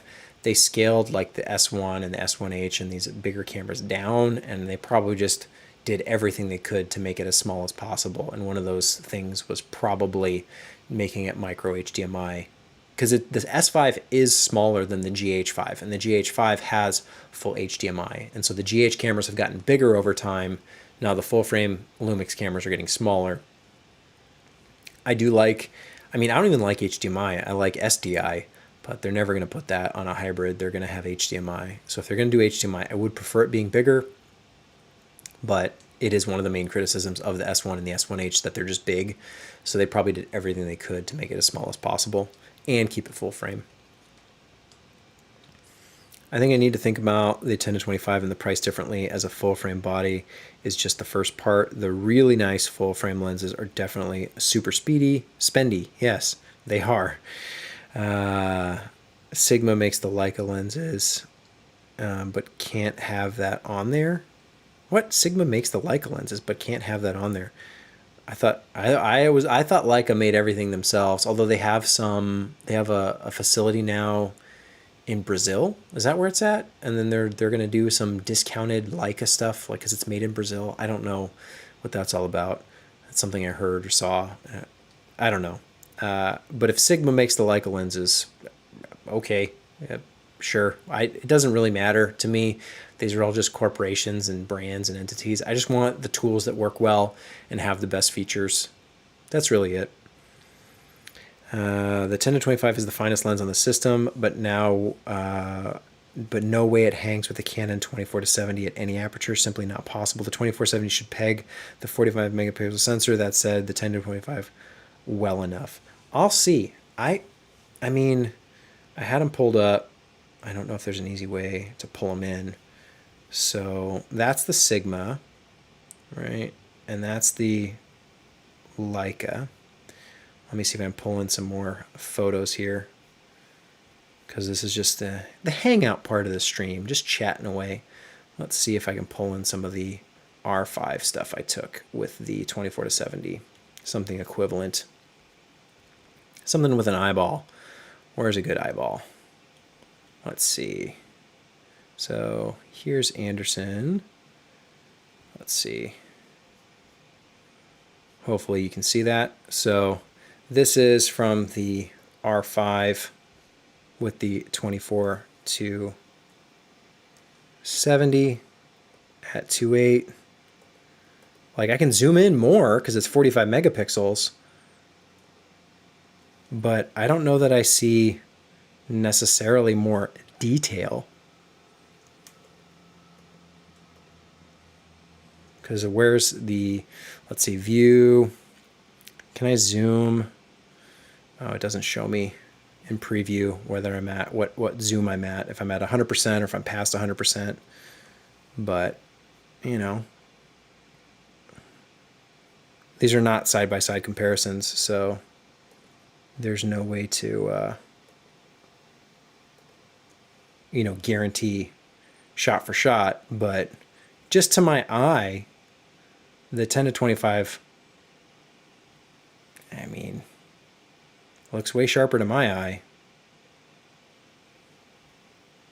But I'll do a proper test and compare them truly side by side, because that's a little, I don't want to say that that's scientific. Different shots, different days, different lighting conditions. One was like static and posed, the other one was more candid and on the fly. So, but just what I'm saying, like my gut feels like, oh, this 10 to 25 is really sharp. We're like, oh, the 24 to 70, like, okay, yeah, like it's acceptable lens from Canon, but I wouldn't expect it to be, you know, super, super sharp, like a prime or something like that. So I don't know. I have to do more testing. That's the only way to actually know for sure. Let's see. The Leica just supervised, aka gave their name. Oh yeah, sure. If you partner with Leica to create your own line of lenses, they supply the design, but the manufacturing isn't done by them. I do think they have input on the quality assurance. Quality assurance, yes, not the design, is my understanding. I don't know how these organizations work, and I don't. What difference would it make? I mean, I guess credit where credit's due. I suppose if Sigma made the lens and give them credit, but if Leica helped as well, give them credit. Like, why not put both? I don't. Saying it's, you know, Leica only, or saying it's Leica and Sigma work together, like, that's not a bad thing from my perspective. If the lens is good, the lens is good, and give credit to everybody who is involved. Which do you think is the best Sigma L-mount lens in the market right now? I have no idea, so maybe someone else in the chat can answer that, of like what the best Sigma L-mount lens is. Is the 20 mil available for L-mount? Because when I was looking at L-mount lenses, I was looking at the Sigma ones, and there's the 20 mil. Let's see, but I don't. Yeah, I don't like that it has the bubble to where you can't put filters on it. So you can see the front glass is curved, which they don't show very well in these photos. You can see it here. So that front element is curved, so you can't put filters on it. So the next widest would be the 24 that has the flat front, which is unfortunate considering the Sony 20 mil 1.8, you can't put filters on, which is, I think, a really nice thing to be able to do. So the fact that you can't do it on the Sigma makes me kind of, that's not great. But I do like the look of 20 mil on full frame. I do think that's really nice. If I was going to get like a full frame camera system and lens combo, I'd probably get a 20 mil lens as well as like an 85. So there is 85. I think the Sigma 85 L mount, I think they have a new one, or it's at least coming, I think. So there's this one where it doesn't have that goofy back, and then there's also this one where it has the extended protrusion there at the bottom.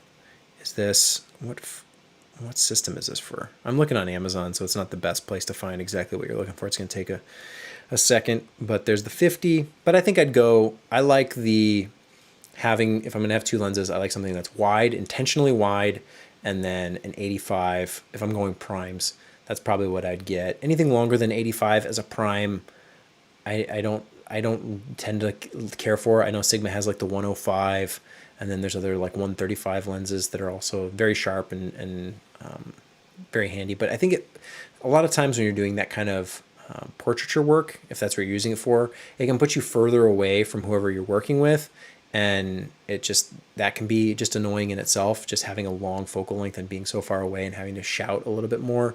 But hey, maybe in modern times now, like social distancing, like that's great. Yeah, be as far, you shoot with a 500 mil, I suppose. But in general, I think 85 is a really nice, pleasing focal length where it's telephoto, but it's not super telephoto where it's just so compressed and like the background is just nothing. I kind of like 85 where it still retains some of those medium to wide characteristics with the background and being able to see kind of some context for where you're at. Some of those longer focal lengths, just the background just turns to total mush and you can't see anything, depending on the shot you're kind of getting, right? So it's just all subjective in what you care for. But if I was going to do it, I personally would probably get a 20 mil and an 85 as my primes, and then probably just some generic like 24 to 105, just a generic zoom as something to put on the camera. It'd be an f4, but with modern ISO values being able to go so high, I would be fine with that. So 24 to 105 with 2 other primes would probably be the kit that I would go to right away, and then change and expand over time. There's plenty of EF lenses that I have gotten over the years. So the 70 to 200, I have the Sigma 24 to 70. What else? A few other just cheap primes that are just more for like fun and just testing stuff out and just to have cheap lenses around. So it really depends on what you're interested in and what you want to do with the camera, but that's where I'd start. Pop back over in the chat, see what's going on. I do have, so we talked about the 10 to 25. We do need to talk about the Canon R5, and I'll share some of those thoughts as well. Let me just read through the chat here real quick. Let's see, catching back up. You can look it up. It's published as how it works. Agree, ultimately the lenses speak for themselves. Just pointing out the price difference is largely badge related. Oh, I mean, that could be. You may be paying for the Leica badge, but it is a very special lens, I'd say. And in certain situations, if you can get it for a deal, then it can be something to take advantage of. I don't know about the best L-mount lenses, but my favorite Sigmas are the 50 1.4 and the 85 1.4. The Sigma 85 is spectacular. The Sigma 85 gives me bad gas. Gear acquisition syndrome, is that what the A stands for? Is definitely a chronic condition. Yeah. Have you ever tried the adapters with the ND throttle built in? So I have. I've got the Micro Four Third one, and then on the Canon R5, I got it with the Canon EF to RF adapter that has built-in ND, a built-in ND as well. So I've played around with it. They're not perfect, but they are helpful when you need it. I think an internal like electronic ND or a proper ND filter wheel is better rather than relying on some kind of like variable polarizer internally. But if you need it, it's nice to have built right in, more or less, to the adapter. Where the Canon EF to RF one works pretty well, but on the max setting, it like turns everything kind of blue. And I'm kind of surprised they allowed it to go that extreme. I was doing some testing with the R5. It was like, put the ND to max, and it's just like, why is everything blue? Like I thought my white balance was off, but no, it was the variable polarizer ND inside. So just have to look out for some of that kind of stuff. Make sure you get a good one. Let's see. 15 years of camera gas still hasn't gone away. Moving to video these days, different type of gas. Yeah, works well if you like adapting. Any thoughts about the 12mm 1.4 and the 10 to 25, assuming the 12mm 1.7 is just as good in actual shooting? The 12 1.4, let's see. Is this a Lumix lens? I would say the difference between 1.4 and 1.7 is not all that worth arguing about. And the fact that this is already $1,300 for just a prime, I would say that's not that attractive to me. The reason I like the 10 to 25 is that it is a zoom, it is sharp, it is fast. It's all of those things. Whereas having a prime that's fast is great, but for this price point, I would probably opt just for the flexibility, even if it is technically a better lens. I don't know. I haven't personally shot with the 12mm 1.4, but test them out side by side and see if it matters to you. I think the 10 to 25 is already super sharp, and I'd prefer having it, having 10, being able to go 10 instead of 12, and then also just being able to zoom in. Of course, this is smaller and more compact if that matters, but I would say I'd probably opt for the slightly more expensive 10 to 25, just looking at it on paper, for what it's worth.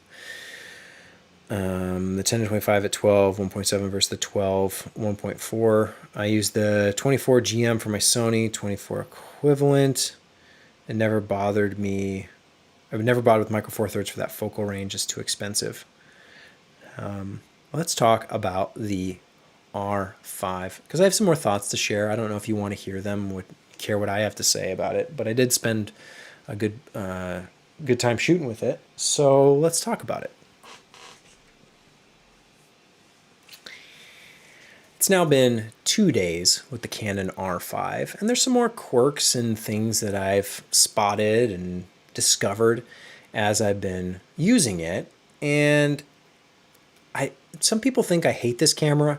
I don't hate this camera. I actually really like it for photography, as most people like it for photography. But as you can tell by the microphone on top, I also like to shoot video from time to time, and so I have some issues there as well. The overheating is one of them, but it's not anything I'm going to harp on. We all know this camera has its limitations. There's workarounds for sure. You can shoot in crop modes, you can shoot in reduce modes. That's not what I'm here to talk about. First of all, I would like to say that the autofocus continues to impress me. The autofocus on this camera works really, really well. And the fact that you can shoot in ways in which I've never shot before, because there's some moves that I just wouldn't do because they're just too challenging with manual focus. But the fact that you can push closer and pull back and have your subject moving and tracking and doing all this stuff, a lot of movement, that's what video is. It's moving pictures. So having more movement in your images, especially with the IBIS, the stabilization, you combine that with some slow frame rates. Now you have autofocus tracking, doing some amazing stuff that would be very, very challenging to do as a single operator. And the camera's doing it for you, tracking autofocus. It's fantastic. It changes the way you shoot and what you're able to capture in a very meaningful way. It's a feature that a lot of people say, we don't need it. You can do manual focus. And that's true. I've been doing manual focus. We've all been doing manual focus for video for quite some time. Whether you're shooting films or music videos, documentaries, weddings, whatever, we've all been dealing with manual focus. But now we're at the point where Sony and Canon are delivering meaningful autofocus systems that work, and they work reliably well. Maybe not 100%, because there's no way the system could always predict exactly what you want in focus, and sometimes it does get confused here or there, but when it does, it immediately figures it out and gets it back on track. So I would say, in my experience from what I've been doing, it's pretty much 95% accurate of everything I would want it to be, and there's only about a 5% margin of error there, which is really, really impressive, and it just unlocks the potential to be able to do really cool camera moves and maneuvers. I still need to go through all this footage and edit it into something meaningful, so we're not going to look at any pictures or have any videos. You just have to take my word for it. But hopefully this kind of reiterates what a lot of other people have been saying and alluding to, and it's something that I'm going to be very sad to give up with this camera. And again, the reason I'm so disappointed in the R5 and the R6 is because these cameras could have been fantastic. But there's a few other things on the video side that are just kind of minor gripes, nitpicks, things that I think aren't as optimized as they should be. And one of them is specifically when you're shooting video. Other cameras, specifically like the Lumix cameras, there are photo video hybrids as well. So I think it's equally, you should be able to compare them. But Lumix cameras tend to give you a lot more of like the video functionality right at your fingertips. When you're shooting video, you're not picking all your settings and locking in and recording. You sometimes want to change things on the fly, like white balance, which so far I haven't been able to figure out how to change white balance during recording. It seems to be locked out. A lot of the system display too, it'll disappear during recording, and there's you have to flip through a couple different screens to finally get to your audio meters, but they're also not there in, you know, your regular live view. You basically have to go to like the blackout mode, and then, oh, you can see you got audio meters, but they're not there when you're just shooting video. So there's some like just accessibility things with this camera that maybe I have to play with the menus more. Maybe I really have to optimize it, but at least out of the box and at first glance after 2 days, there's some stuff that I'm like, where are my audio meters? Like how come I can't change the white balance? Like, why is this not giving me the information I need to know? How about, for example, the fact that when you're recording video, it doesn't tell you how much time you have remaining left on the card. This is something I use all the time on the Lumix cameras to know, hey, when is it a good time to change cards? This is common in photography. It tells you how many photos you've taken and how many are remaining. It might not even tell you how many you've taken. It tells you how many are remaining, because that's the most important thing, right? When do I need to switch cards? The R5, as far as I can tell, only tells me when the clip is going to stop recording because it hits the 30-minute timer, which is ridiculous that that's still a thing. But yes, it will tell you when you're going to get to 30 minutes, and it counts up.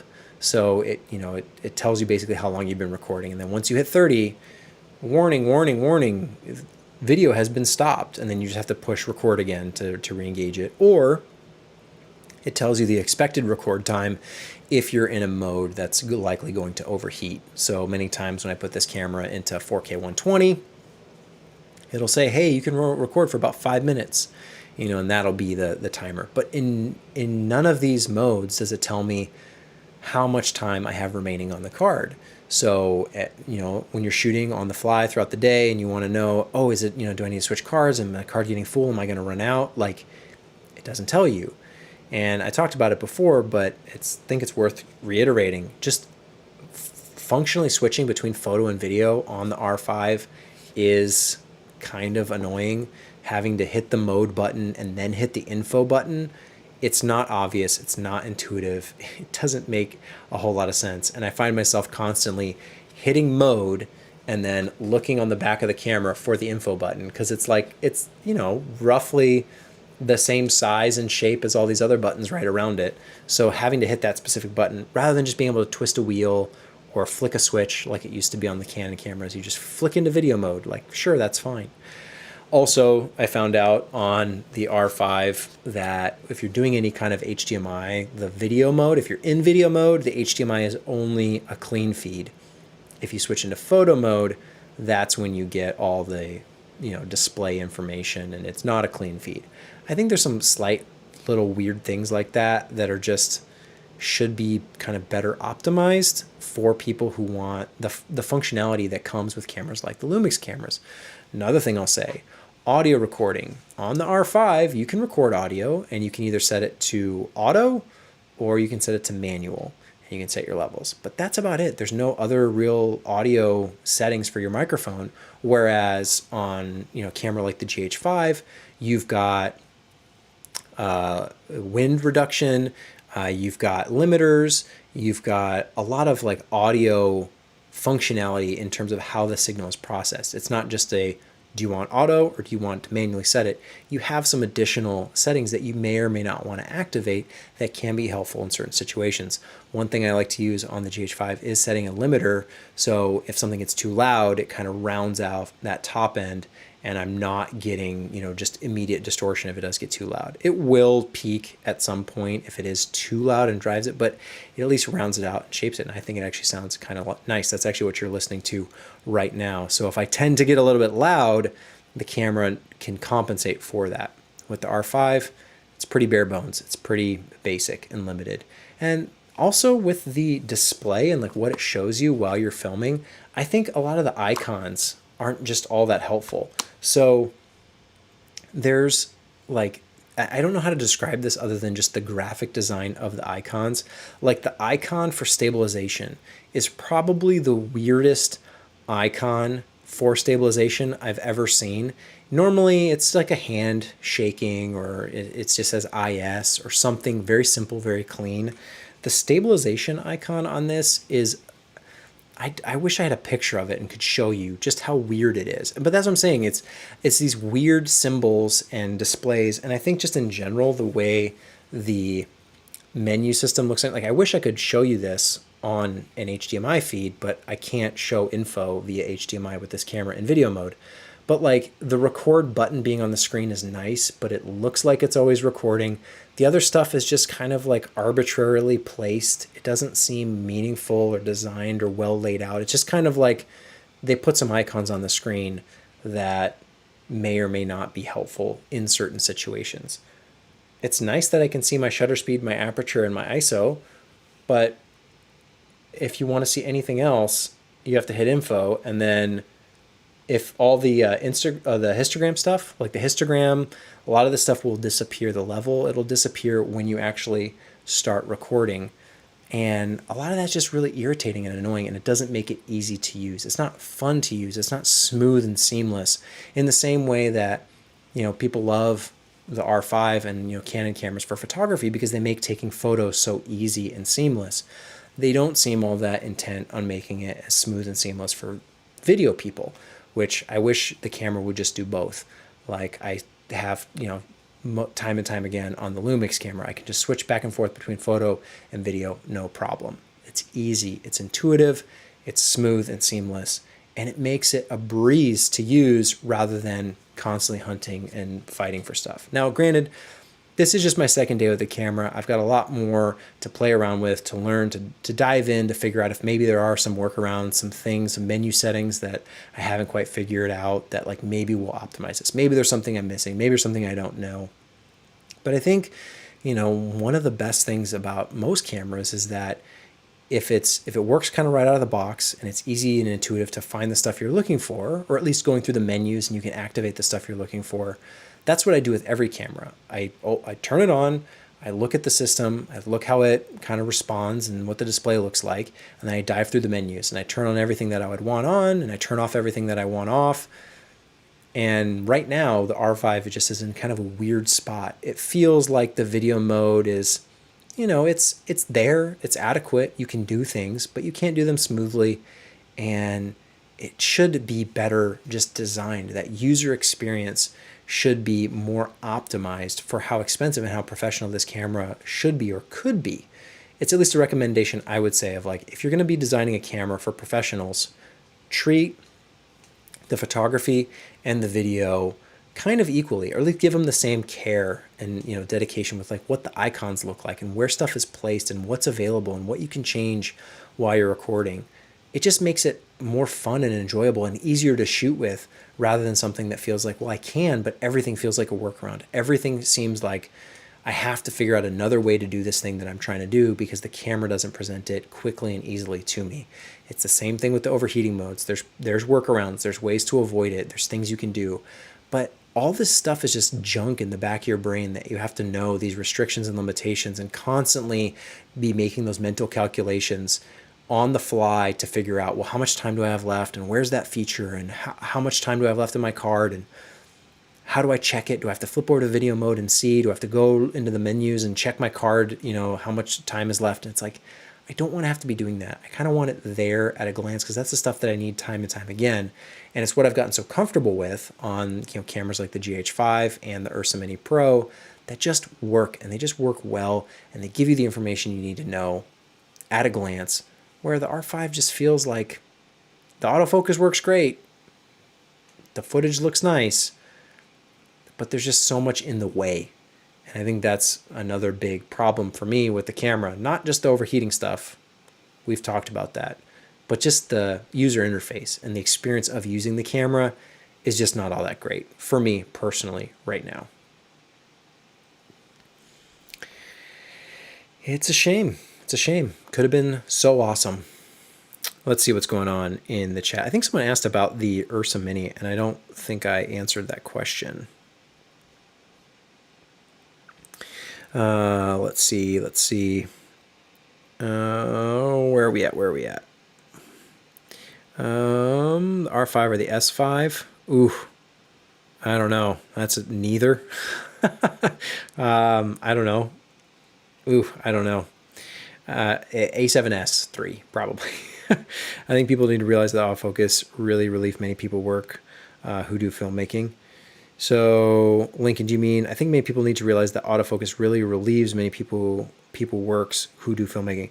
Lincoln, are you talking about the people who do focusing for filmmaking and like they're going to lose their jobs? Like, or it's going to relieve them of their duties, or it's a relief in that it makes it easy? Or are you saying that people maybe don't need autofocus who do filmmaking? I think the autofocus unlocks a lot of cool opportunities. Buy big cards. Yeah.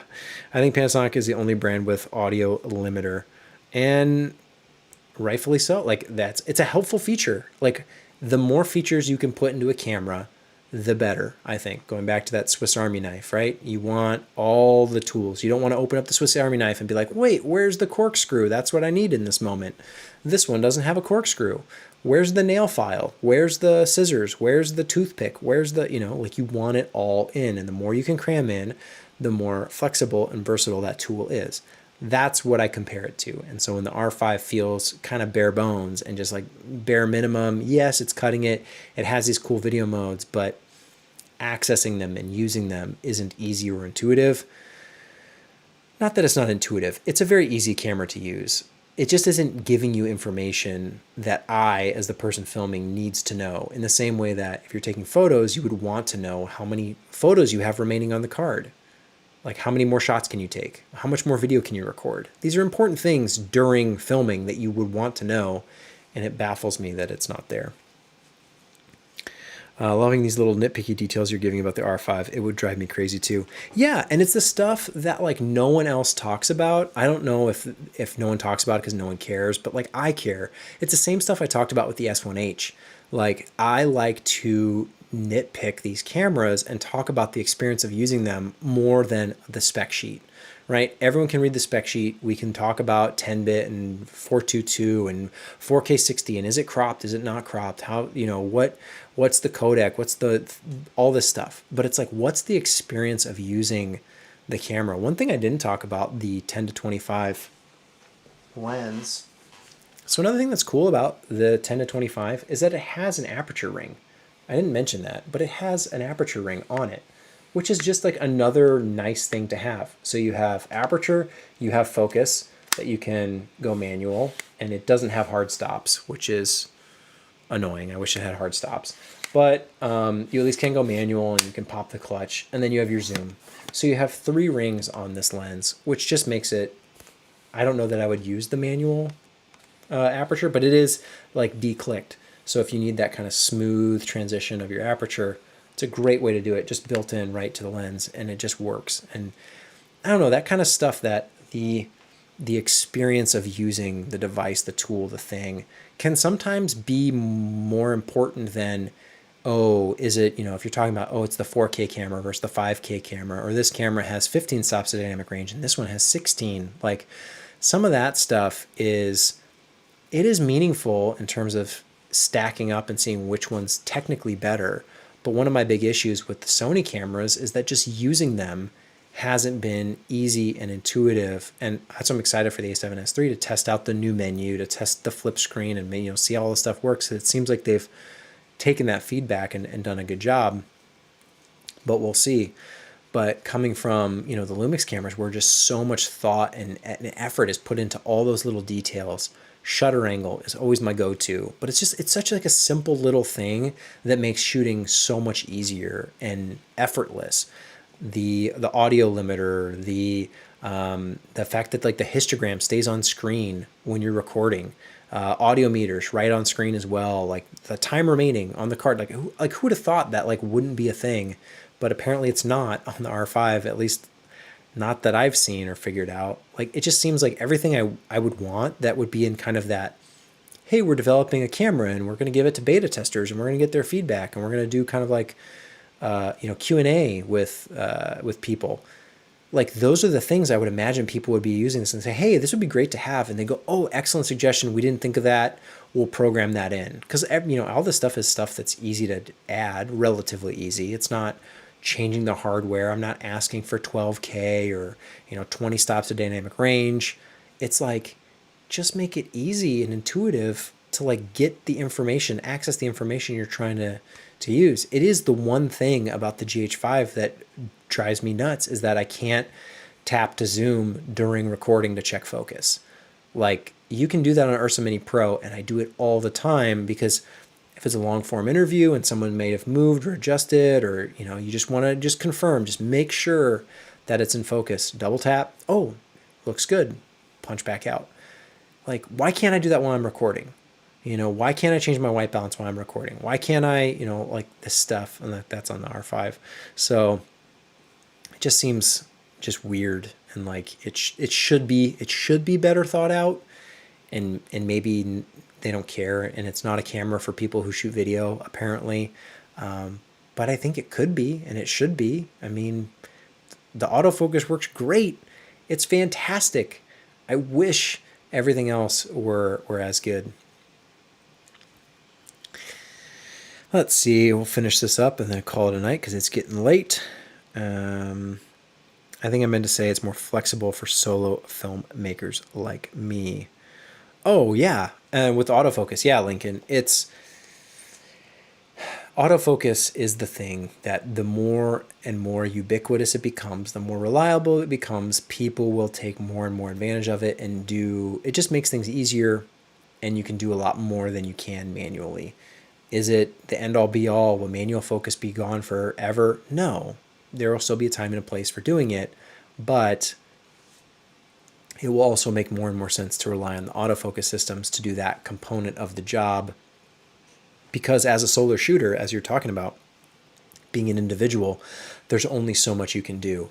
And if you're trying to do focus while you're moving and, you know, pivoting the camera around and holding it steady, it's just a lot. It's a lot to worry about focus. And as the subject's moving and you're trying to gauge that distance precisely, and you just put a new lens on so you're not used to the way it throws. Like, there's so much that can go wrong when you're doing manual focus that to do it properly takes so much pressure and mental effort that when the camera can do autofocus and it just works, all of that relief, like you said, the relief is just, it's incredible, because then you can focus on other things that are maybe more important in the moment. Eric says, I hope the GH6 doesn't become a vaporware. I don't think so. They've said so. In the S5 press conference, they said they're working on another, GH follow-up. They didn't say it's called the GH6. So theoretically, there could be multiple SKUs. And maybe there's a GH6 and a GH6S, or they do something like that. Or maybe they don't call it a GH6. Maybe they call it a GH. I think, was there a GHX?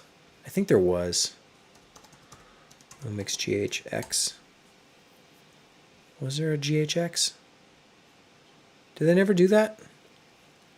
I thought they did at some point. They had like a GH blah, but maybe they didn't. Maybe they might be able to do that. Maybe it'll be the GHX, and they'll go the like the iPhone route where they do iPhone. There wasn't a 1. There wasn't a 2. There was a 3G. And then there was the 4, the 4S, the 5, the 5S, the 6, the 6S, yada, yada, yada, all the way up to 8. And then they skipped 9, and then they just went to X. And then now it's X. Is it the 11? Is it the X11? Or is it the 12? I don't know what iPhones are on. It seems like the X was supposed to be like, oh, it's an X. It's not a 10. And then they just went to like iPhone 11. And you're like, oh, so the X was a 10. Okay. So it being the iPhone X, it could have just been the iPhone 10. So what happened to the 9? Where is the iPhone 9? Who knows? Maybe we'll see it eventually, but I think the naming of these things is really funny to track over time of just how it changes and the things they say at the beginning. Like Mac, Mac OS X, right? It was Mac OS 10, right? Because it says 10.1. And at the beginning, they had all the cat names. So there was like Panther and Jaguar and Tiger and Puma. I don't remember the actual order. We could look it up but anyway, Mac OS X the X always stood for 10 because there was Mac OS 9 before, and then 10 was the X. But now we're at like 10.12, 10.14, which really, if it's like, decimals, it's like 10.14, which would be somewhere between 10.1 and 10.2. So the point is more of like, I don't know what it is. It's just I guess the points are just more like a serial number or some kind of like, I don't know. I just think it's funny. 10, like what happened to 11? Will there ever be OS 11? Mac OS 11? Will they run out of 10 point? what they'd have to get to 10.100. Like how high would they have to go? 10.20, is that too high? Is that when they go to Mac 11? It's just funny how things change over time. So unless y'all want to talk about anything else, that's all I want to talk about. So far, the R5 is the camera that could have been, but the more I use it, the less impressed with it I am, because it makes me want a really good autofocus system, which makes me excited for like an A7S III for sure. But do I say for sure a lot? I think someone left a comment. Maybe do I ask a lot of rhetorical questions and then just say for sure after it? Maybe I'll try and stop doing that. But I definitely like the idea of the A7S III, especially if the autofocus works and works as well as the Canon R5. But everything else about the R5 in terms of video features, and I know it's a photography camera. I've heard it a million times. Like, I get it, but we're talking about hybrids. They should do both relatively well. And aside from the overheating, just even the other stuff about the R5 is kind of annoying and irritating. And I don't like the menu, and I don't like the interface and using it as much as I thought I might. It's just, it's like both the combination, it's like too simple to the point where it makes it hard to use.